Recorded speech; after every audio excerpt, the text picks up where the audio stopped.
Hello বন্ধুরা, তোমরা সবাই কেমন আছো? আশা করি খুব ভালো আছো। আমি খুব ভালো আছি। আমি একটা রেসিপি নিয়ে চলে এসেছি। এই দেখো, তেলাকচুর পাতা। এটা সাধারণ পাঁচিলে হয় বা ঘরের পেছনে হয়, দেখবে লতায় উঠে থাকে। তা আমি এই পাতাটা আজকে আমি ভর্তা করব। আমি কিভাবে করব চলো তোমাদের দেখাই। আমার এই ভর্তাটা বানানোর জন্যে আমি কয়েকটা রসুন নিয়ে নিয়েছি, আর আমি এখানে কালো জিরে নিয়েছি, আর আমি এখানে কটা শুকনো লঙ্কা নিয়েছি। আমি কড়াইয়ের মধ্যে তেল দিয়ে দিয়েছি। আমি লঙ্কাগুলো একটু ভেজে নেব। আমি রসুনও দিয়ে দেবো।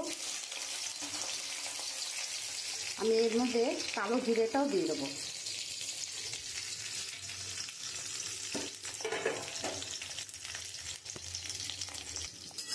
আমি একটু লাল লাল করে ভেজে নেব।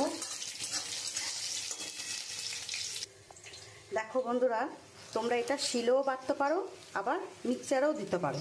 তা আমি আর শিলে বাটবো না, আমি এটা মিক্সারে দিয়ে দেবো।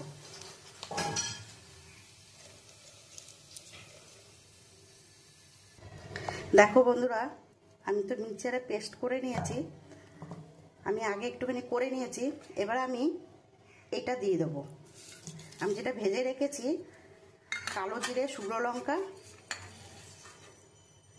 আর রসুন, আমি এটা দিয়ে আরেকটুখানি পেস্ট করে নেব। দেখো বন্ধুরা, আমি ওই তেলের মধ্যেই আমি যে পাতাটা পেস্ট করেছি আমি ওইটা দিয়ে দেবো। আমি এখানে নুন দিয়ে দেবো পরিমাণ মতন।